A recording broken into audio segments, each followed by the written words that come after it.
अऊज़ु बिल्लाहि मिनश्शैतानिर्रजीम बिस्मिल्लाहिर्रहमानिर्रहीम रब्बी यस्सिर वला तुअस्सिर वतम्मिम बिल खैर। सबसे पहले आपसे रिक्वेस्ट है कि अगर आपने अभी तक इस चैनल को सब्सक्राइब नहीं किया तो इसे सब्सक्राइब करें, लाइक करें और शेयर करें और बेल आइकॉन लाजमी प्रेस करें ताकि आपको हर नई आने वाली वीडियो का नोटिफिकेशन मौसूल हो सके। जज़ाकल्लाह। आज मैं जिस मौजू पर बात करूँगा वो है ये होटल उस्मान बिन अफ़्फ़ान रज़ी अल्लाह अन्हु की जानिब से वक़्फ़ है। इस बिल्डिंग को गौर से देखिए, इस पर अरबी में लिखा है फुंदक वक़्फ़ उस्मान बिन अफ़्फ़ान, यानी ये होटल उस्मान बिन अफ़्फ़ान की जानिब से वक़्फ़ है।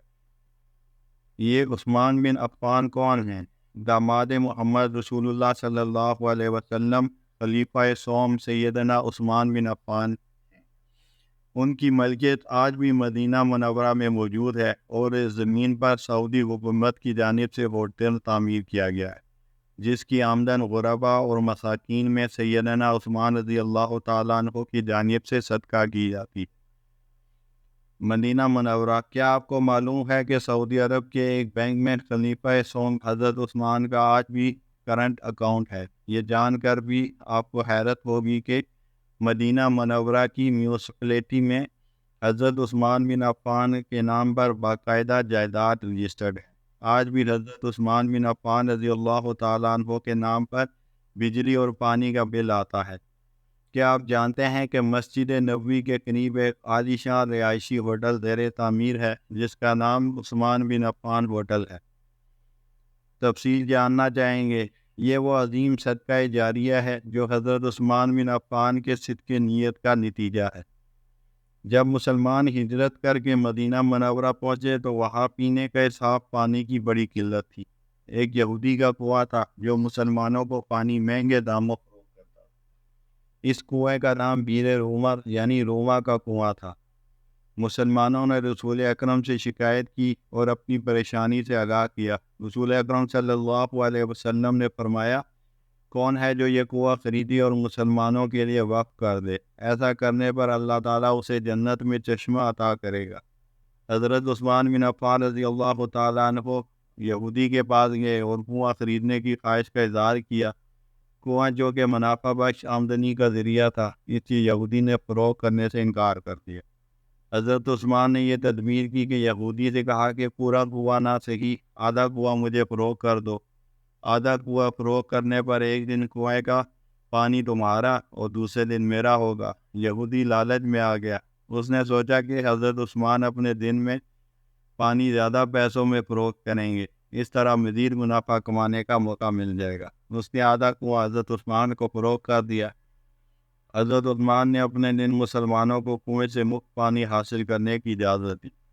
लोग हज़रत उस्मान के दिन मुफ्त पानी हासिल करते और अगले दिन के लिए भी ज़ख़ीरा कर लेते। यहूदी के दिन कोई शख्स भी पानी ख़रीदने नहीं जाता। यहूदी ने देखा कि इसकी तिजारत मान पड़ गई है तो उसने हज़रत उस्मान से बाकी आधा कुआं ख़रीदने की गुजारिश की। इस पर हज़रत उस्मान राज़ी हो गए और पूरा कुआं ख़रीद कर मुसलमानों के लिए वक़्फ़ कर दिया।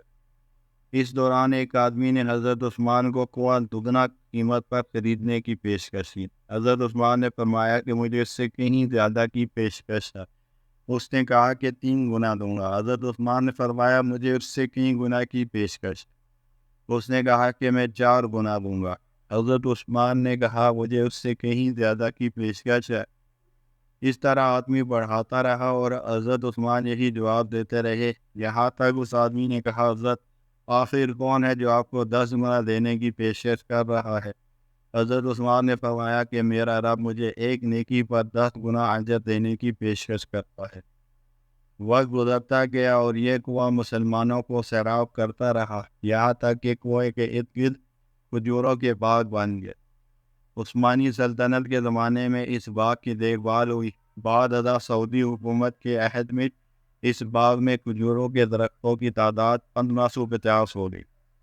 ये बाग म्यूनसिपैलिटी ने में हज़रत उस्मान बिन अफ़्फ़ान के नाम पर रजिस्टर्ड हुआ। वज़ारत ज़राअत यहाँ के खजूर बाज़ार में फ़रोख्त करती और इससे हासिल होने वाली आमदनी हज़रत उस्मान बिन अफ़्फ़ान के नाम पर बैंक में जमा करती रही।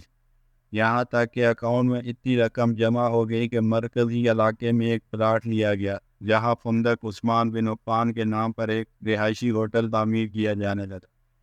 اس ہوٹل سے سالانہ 50 ملین ریال آمدنی متوقع ہے۔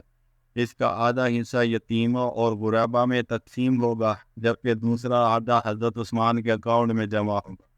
اندازہ کیجیے کہ حضرت عثمان کے اس مقدس عمل کو اللہ تعالیٰ نے کیسے قبول فرمایا اور اس میں ایسی برکت جاری کی کہ قیامت تک کے لیے ان کے لیے صدقہ جاریہ بن گیا۔ اللہ تعالیٰ ہمیں بھی صدقے دل سے اپنے راہ میں خرچ کرنے کی توفیق عطا فرمائے۔ وآخر دعوانا الحمد للہ رب العالمین۔